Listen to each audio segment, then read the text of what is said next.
करुणाकर सूरीन्द्र गुरुवर्य पदाम्बुजां नवनीत नटोत्तंसां गुरुपंक्ति श्रियन्नुमः।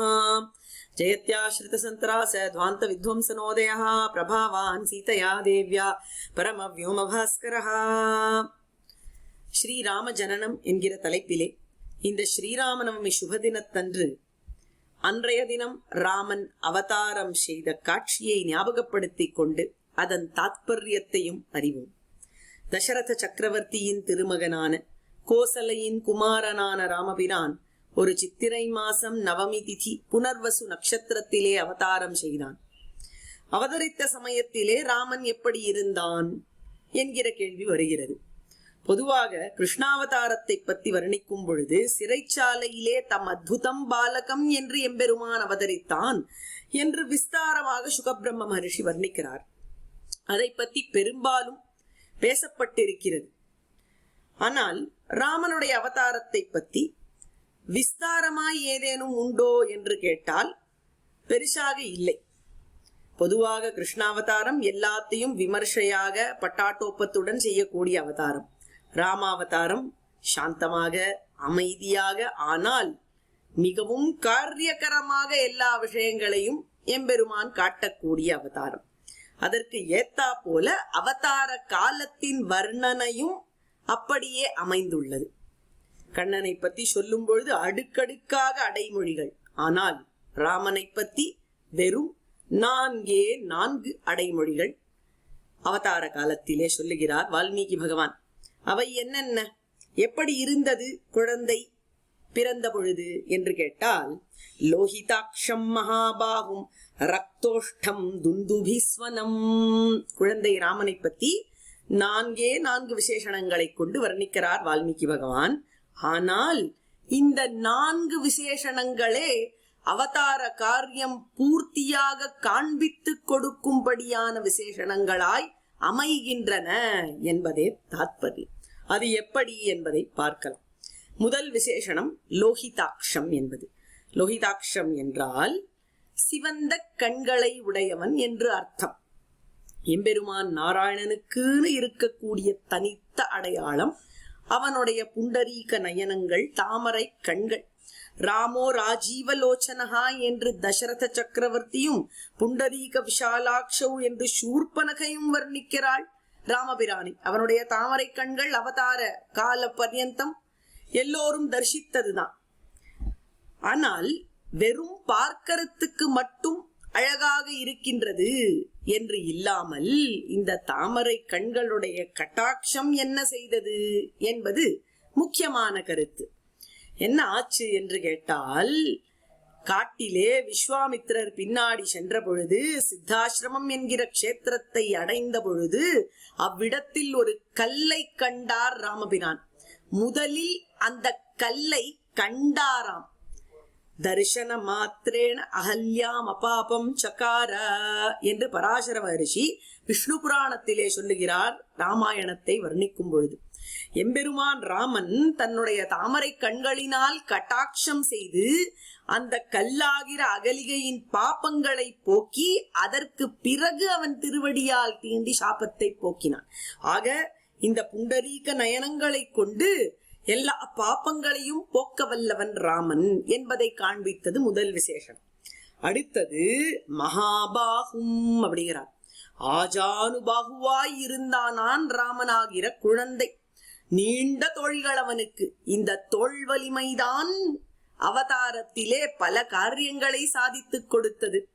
சின்ன வயசிலே தாட்டகா வதமாய் இருந்தாலும் தனு தர விஷிக விதாட நவிகடித்த விஷராரு ஷராரு தாட்டகா தாட்டகேயா என்று சிறிய அம்புகளால், தீக்ஷ்ணமான அம்புகளால் தன் தோள் வலிமையை காண்பித்துக் கொடுத்து தாட்டகையை வதம் செய்தான் என்று சொல்லுகிறார். அதற்கு பிறகு கரதூஷண வதத்தை எப்படி செய்தான் இந்த ராமன்? 14,000 ராட்சசர்களை எப்படி அடித்தான் இந்த ராமன் என்று கேட்டால், 14 சஹஸ்ராணி ரக்ஷணாம் பீமகர்மணாம் ஹதான்யேகேன ராமேண மானுஷேண பதாதினா இந்த ராமபிரான் 14,000 ராட்சசர்களை கொல்லுவதற்கு ஏதாவது படையை திரட்டி சென்றானா, யானை மீது சென்றானா, குதிரை மீது சென்றானா, தேரின் மீது சென்றானா? இல்லையே.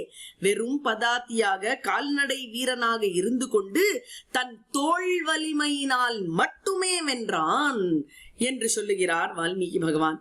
இது மட்டுமில்லை, ராவணனோடு யுத்தம் புரிந்ததும் தோள் வலிமையை நம்பித்தான்.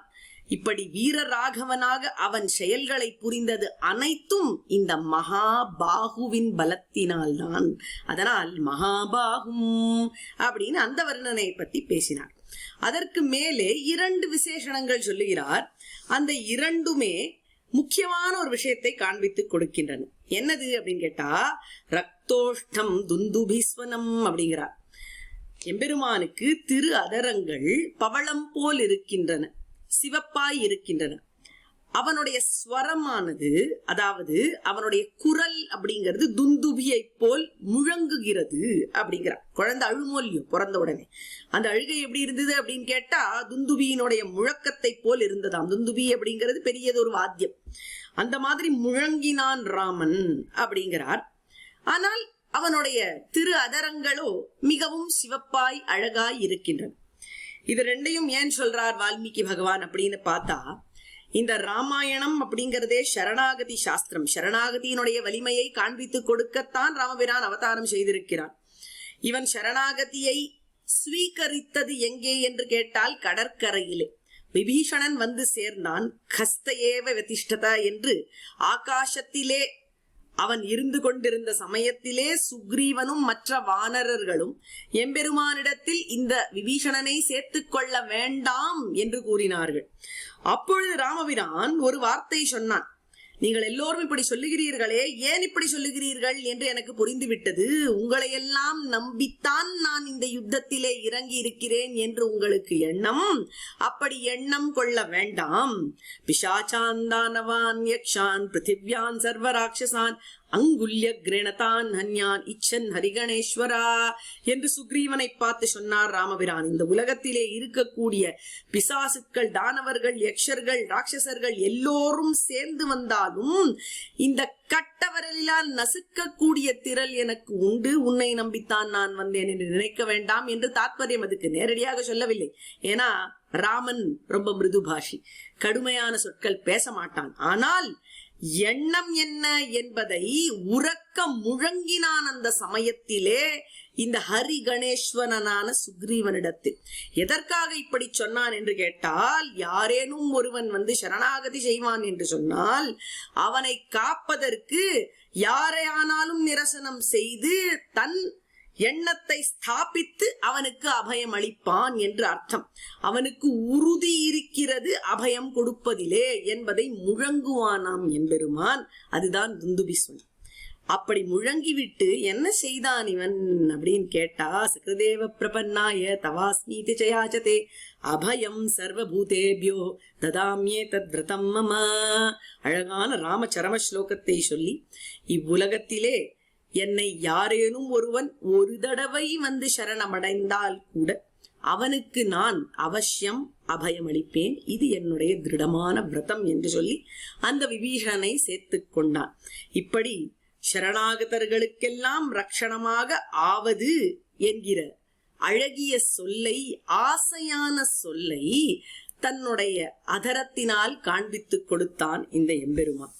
அதுதான் ரக்தோஷ்டம் என்று சொல்லுகிறார் வால்மீகி பகவான். ரக்த ஓஷ்டம் என்றால் சிவப்பான அதரங்கள் என்று அர்த்தம்.